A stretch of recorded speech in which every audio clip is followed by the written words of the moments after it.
In the previous video, we have already seen Prim's algorithm. I have just shown you the working. Now, for the same working, we have to write a program. So, based on the working, how to convert it into a program, let us learn about it. And one more thing, remember, for converting any algorithm into a program, you need to identify two things. First is, what is the data structure you require? Unless you know the data structure, unless you represent it in the form of data structures, you cannot solve it. The next thing is the instructions. Instructions, whatever the procedure is, that same thing you have to write in any language. So the basic thing is data structure. Most of the time students miss this. They will try to directly go on the instructions, but unless you know the clear idea of data structure, you should not go on instructions. So this is important. So this video should give you an approach for converting any algorithm into a program. So for writing a program, we need to have two things. We have to understand what should be the data structure used for the program and what should be the operations. So operation we have already seen in the previous video. That was just board work or paperwork we have seen. Now same thing we have to write it in the form of C language instructions. First of all, let us look at data structure that we require. So for that, I have taken an example here. This is a graph. In the previous video, I have used the same graph, just the values are different here. Now, how to represent this graph? On pen and paper, you can do it like this. But inside the C program or in any program, how do you represent this?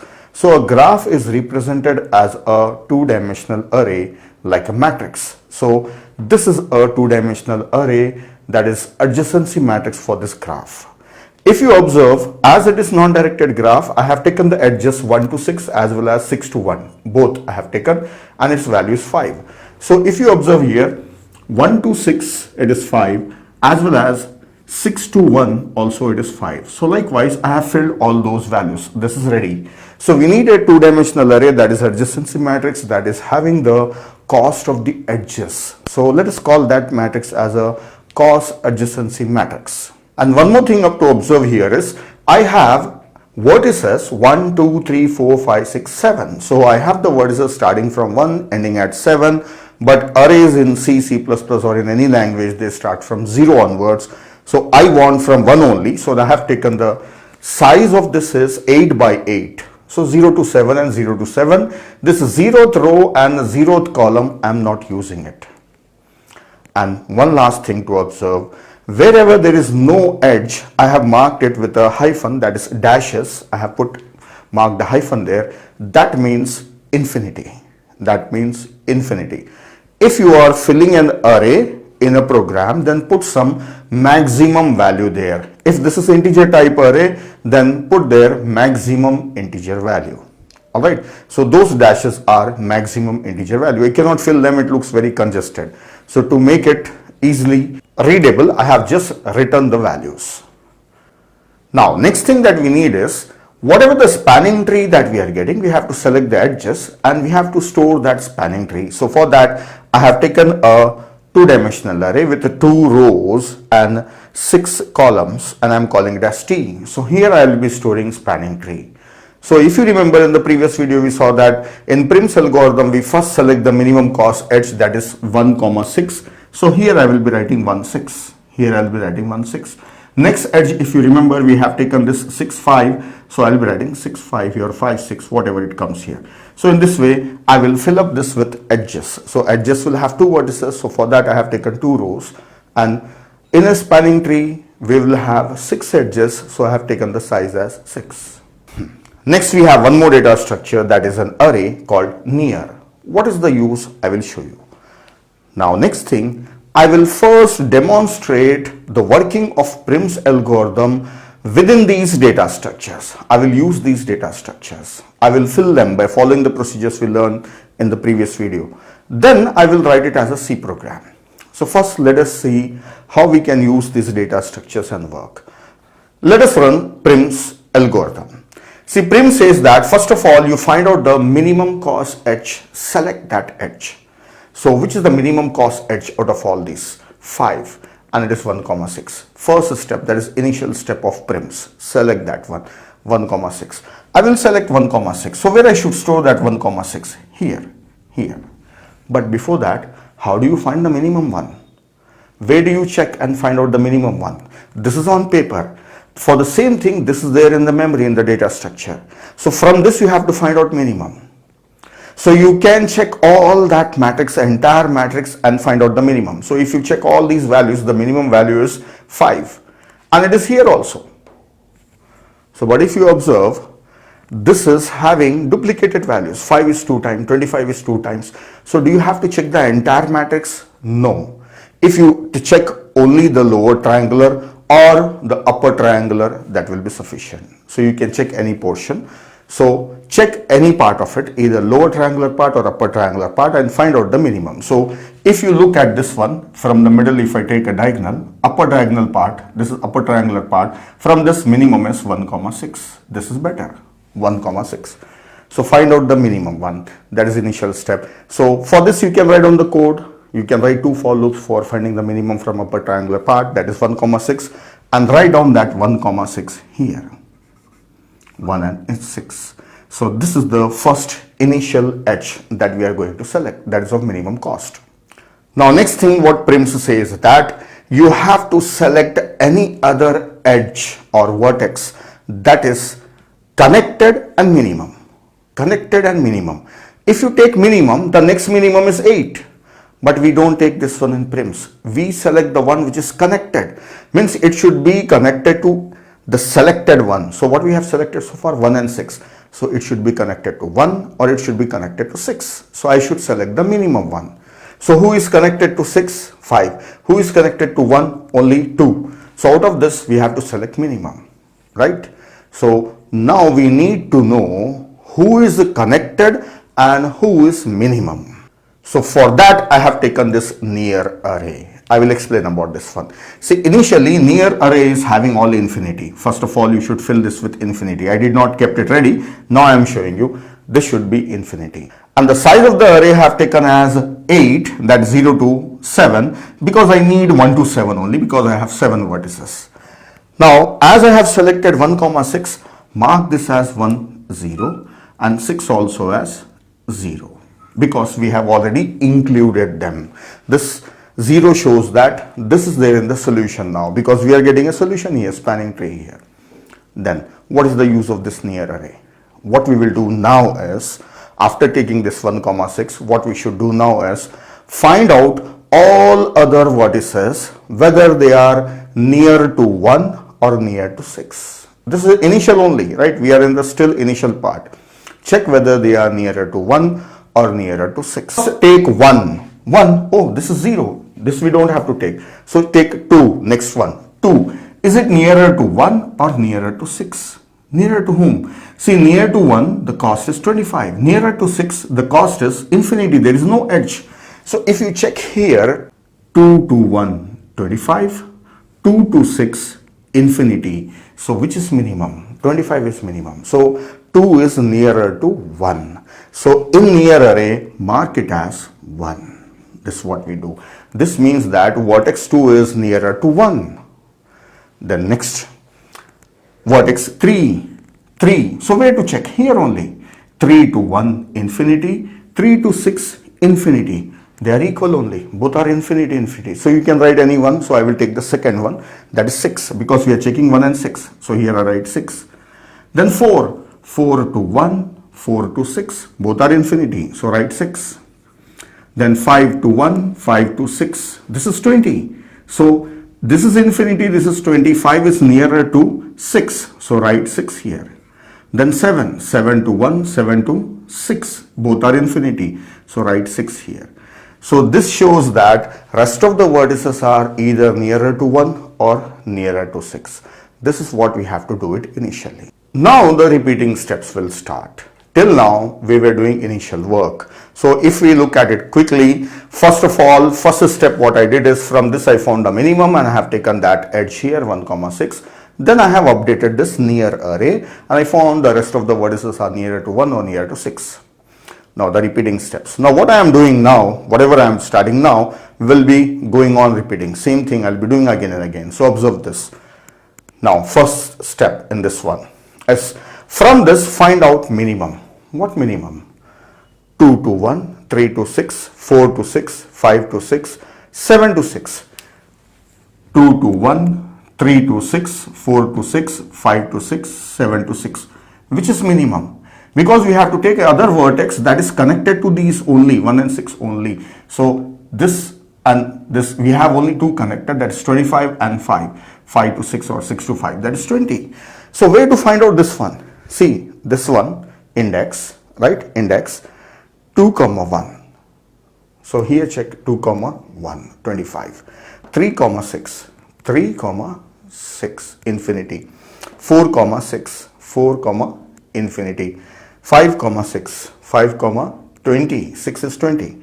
Then 6 comma 6, leave it. 7, because this is already 0. 7 comma 6, 7 comma 6 is infinity. Out of this, which is minimum? 20 is minimum. So that edge we should include. So mark here 5 comma 6, 5 comma 6, 5 comma 6. This is the next edge that we are going to include. See, this is the first one we have included, right? This is the first one, then this is the second one. Now next thing is, we have to update this array. How to update? First of all, mark 5, location 5 as 0. What does it mean by 0? We have included it. Don't check it again. We have included it. Now, how many vertices we have? 1, 6, 5. Rest of the vertices have the nearest vertex. 2 is nearer to 1, 3 is nearer to 6, 4 is nearer to 6, 7 is nearer to 6. Now we have to check, is it nearer to 5 than that existing vertex? So let us check. 2 to 5, 2 to 5, infinity. So 1 is better. 3 to 5, and right now it is 3 to 6. Which is smaller? 3 to 6 and 3 to 5. If you compare this, both are equal. So as I am writing the second value, so let us write down that 3 to 5 is infinity and 3 to 6 is also infinity. Both are same. So let it be 6 only. See, remember, we are right now looking at this 5. We are comparing with this one. Suppose let us call it as k. K is 5. So we are checking whether the other vertices are nearer to 5 or not. Now next thing, 4. Let us look at 4. 4 to 5. 4 to 5. 4 to 5 is 16. And 4 to 6. 4 to 6 is infinity. See, this near table is showing that 4 is nearer to 6, that is infinity. But now 4 to 5 is 16, which is smaller, 5. So update it to 5. Then these two are 0, 0, leave them. Seventh one. 7 is nearer to 6. This near table says that 7 is nearer to 6. The reason, it was compared with 1 and 6, so it was nearer to 6. It is infinity. But now is it nearer to 5? 5. Check here. 7 to 5, 18. 7 to 6, infinity. So this is nearer to 5. That's it. So this is the complete one step. Complete one step. Now the step is repeating. One more time. Second step. What was the thing we have done in the step? First find out minimum. Which minimum? Which is minimum h. 2, 1, 3, 6, 4, 5, 7, 5, leaving these zeros. 2, 1, how much? 2, 1 is 25. And 3, 6, 3, 6 is infinity. 4, 5 is 16. And 7, 5 is 18. So which is smaller? This one is smaller. This one, 4, 5 is 16. So mark here 4, 5. This is one thing. The next thing, we have to update this one. Right now we selected vertex 4. Now check all other vertices whether they are nearer to 4. But before that, make this as 0. So we should not check this 1 and 4 and 5 and 6 because they are already included. So rest of the vertices I should update. 2 to 1, 25. 2 to 4 is infinity. Check here. 2 to 1 is 25. 2 to 4 is infinity. So 1 is better. It is nearer to 1.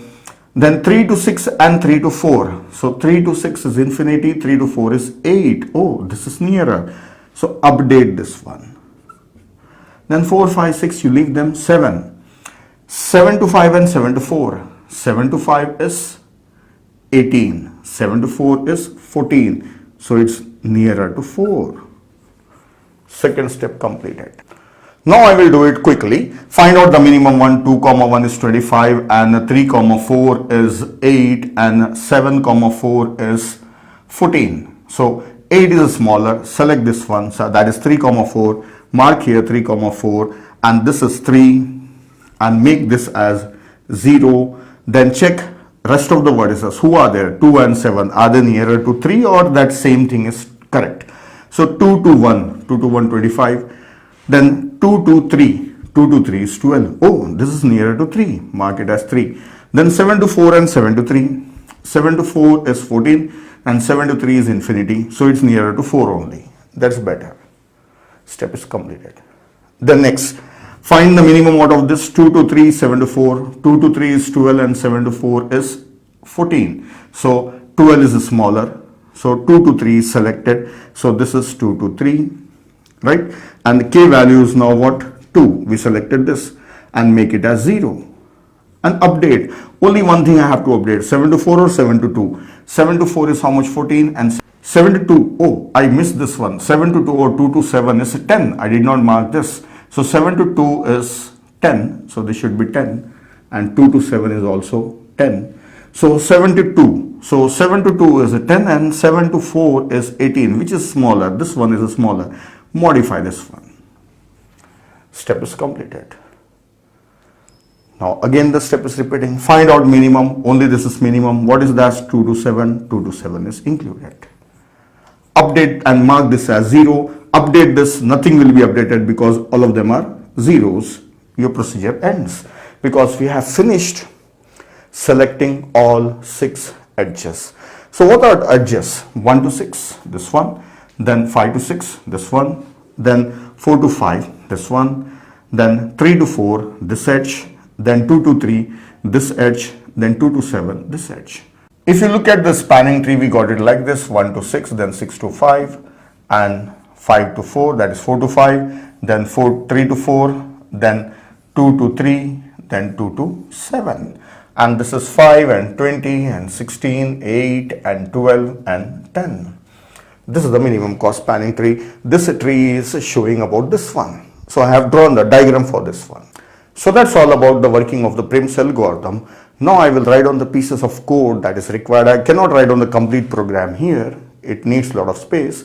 So I will be showing it in pieces. Then after this, you will have a video showing you the demonstration of this one. I will write on the program and show you. You can see the code, and also PDF will be available. You can download that PDF. So let us write on the pieces of code for doing all these things, that is Prim's algorithm. So here I have taken data structures. This is a cost adjacency matrix. So I am declaring them as a global variable. So there is no main function. It's not yet started. So this is outside main function. So main may start from here. Let us say void main or int main, whatever it is. Okay. So here is the main function. Before the main function I have defined. Let me show you what are the things I have written. Hash define I 32767. This is the maximum integer in 16-bit integer, and this is I, infinity, right? We need infinity. I said that at many places we are using infinity. Then I have a cost adjacency matrix of size 8 by 8 because there are 7 vertices and this is 8 by 8, right? So I have initialized all those values. So initialization I have done directly. This is the first row, everything is infinity here, and the second row infinity, infinity 25, and 3 infinity is 5 and infinity. Infinity, infinity 25, 3 infinity is 5 and infinity. As it is, I have initialized this. So I have not written everything. So now you can see that this is the whole thing I have to write down here. So that matrix is prepared here. Now the next thing that we require is near array, and if you remember initially this was infinity, all were infinity. This is the first one is still marked as infinity. So I have taken an array of size 8 called near, and this is initialized with infinity. The next thing that I need is a 2-dimensional array with 2 rows and 6 columns for storing spanning tree, that is solution of this problem. So that array I have taken here, 2, 6. So all these 3 data structures are global for the main function. Now the main function starts. So I'll just remove few things from here and I will write on the main function. So here I have written initial steps. See, in Prim's algorithm there were initial steps. So what we did, we have found out the minimum cost edge first, from where this upper triangular part, right? Upper triangular part. And we have included that edge here. And we mark that edge as 0 here, right? For 1 and 6 we mark that as 0. And then we updated near array. All those steps I have done here. Let us see. See, these were the declaration and hash defined that I have kept it in small size. Main function is starting from here. These are the variables that I may be using in my algorithm. So I have declared them I, j, k, u, v, n, and minimum is, I have to find out the minimum, right? So for that I need a variable min. So I am assigning it to infinity, initial value. Then these for loop. Finding the minimum cost edge, minimum value. From where? Cost, right? That is cost adjacency matrix. So for accessing that matrix, I need two for loops. Two for loops are there, I and j. And for every cost of I comma j, I am checking is it minimum, less than minimum. If so, I am changing the new minimum. I am changing it to new minimum. And I am also recording that u and v as I and j as u and v. So which is the edge that has given me minimum? I am finding out that one. So this is the simple thing, finding the minimum. Alright, so observe this one. And one more thing, I have started from 1, stopped at 10. So covering all the rows, but every column I don't have to take, right? So I have to start the column that is beyond this diagonal. I should start from the diagonal, I should say. So I should start from this portion. I should not start from the beginning. So columns, I am starting from I onwards. J start from I to M. So this will take only upper triangular part. This is finding minimum cost edge. So where we will get the minimum cost edge? We get a minimum cost edge in U and V. Now that minimum cost edge, if you remember, we got 1, 6. So I wrote 1 here and 6 here. In T of 0, 0, 0, and T of 1, 0. So T of 0, 0, U, T of 1, 0, V. I fill this. The next thing, I made this 1 and 6 as zeros here. 1 and 6 as 0 to show that these are already included. Near of U and near of V. This is U and this is V now, right? So that is made as 0. These are made as 0. The next thing, I have updated all these vertices. They are nearer to whom? 1 or 6, U or V. So here U is 1 and V is 6. We have checked. So where to check this one? Inside this cost adjacency matrix and find out they are nearer to 1 or nearer to 6. So this near array I have updated. So if you remember, I wrote like this. I got the value here 1 and this was 6 and this was 6 and this was also 6 and this was also 6, I think. This was 1 and the rest of them were 6. That was the initial work what we have done. Same thing. For I assign 1 to n, so I am checking all, right? Cost of u comma I is less than cost of I comma u and I comma v. That I is nearer to u or nearer to v. If it is smaller, that is nearer to u, then update it as u, otherwise v. So it's nearer to 1 or 6, whichever is nearer, write on that. And inside this, I should have one more condition. I missed that. I will write on that. I should take only those whose near is not equal to 0. Near of I is not equal to 0. Means it should not include this 1 and 6 and this one. Two conditions. So this should also be there. I should find out only for those which are not 0. So leaving this 0, I should do this. This will initialize. So initial step, find out whether they are nearer to 1 or nearer to 6. This is initialize. Near array is initialize. So this entire thing is initial work. Now next is the repetition work. Every time we select the minimum vertex from here and mark it as 0 and write down an edge here, then update near. So that is the code I have to write down. So I'll remove everything. Now I will write down the repeating procedure for this one. Here is the remaining part of the Prim's algorithm, the repeating steps. See, one edge already we have got it in the initial step, this one. And because there are 7 vertices, we need 6 edges for forming minimum cost spanning tree. So one is already over, remaining are 5. There are n vertices, that is n is 7. We need 6. Out of that, 1 is already taken. So 7 minus 1 we have to do, that is 6.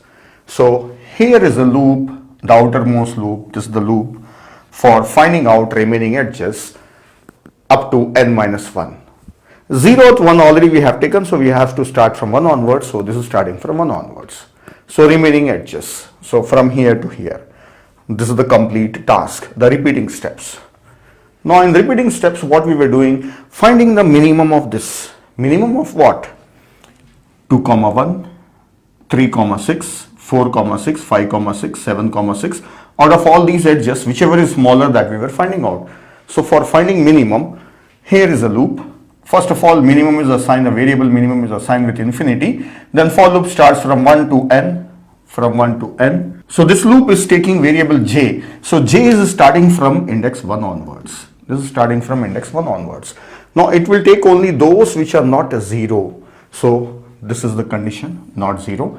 And it has to find minimum. So with this minimum variable, we'll compare every time. If the cost is less than minimum, we will change the minimum. And also we will record that which is giving us minimum value, k. So I'll trace this and show you there. See, j is 1. This is near of j. And near of j is 0. Don't take it. Then this is j is 2. And this is near of j. So 2 comma 1, we have to find out the cost of j and near of j. Cost of j and near of j. So this is the meaning, j comma near of j, that is j and near of j. Then it will be finding out the minimum of all these. So wherever is minimum, we will make k point there. So we know already that 5 comma 6 is smaller, so k will be pointing here. So for the first step, repeating step, we will get k as 5. K as 5. So this is the minimum. Now likewise in every step it will be finding out minimum. So we have already seen the procedure, so I will not be tracing it again, just showing you the meaning of the code here. Once that k is found, what we were doing, you remember, we were writing this 5 and 6 here. 5 in this place, that is k, and a near of k here. T of 0 at this place we were writing k, and here near of k.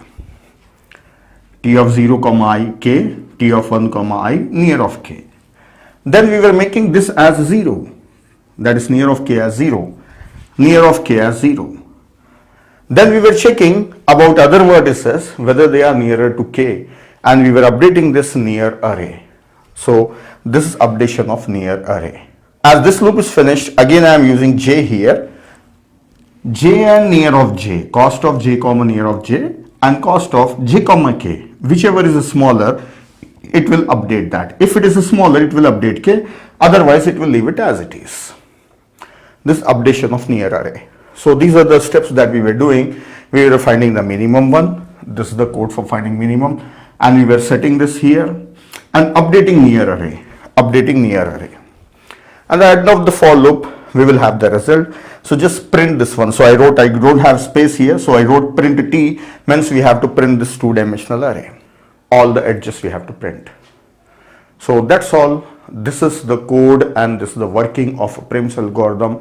Once you finish this, I suggest you watch this video once again and try to do these things by yourself. If you do it once by yourself, then you can solve any new problem by yourself. And the main important thing is data structure, deciding the data structure. You can take different data structures also, and you can change the logic also a little bit, but the procedure will be same, right? The way it is done may be different. Okay, like here I have taken it as a 2 row and 6 columns. You can make it as 6 rows and 2 columns. Here I am using near array, so I am just writing nearest edge vertex. I am writing. You can write on the edge also. So you can take a different approach. So decide what data structure you require. So I suggest you practice it once by yourself using pen and paper. This portion. This is nothing. This is nothing. If you are able to do this, you can write on the logic. Loops, you know, variable declarations, you know, everything is simple only. So that's all in this video. In the next video, we'll find the demonstration of this code. I will write on the code and run it. Now you know everything, just I have to run the code and show you, and the PDF will also be available along with it.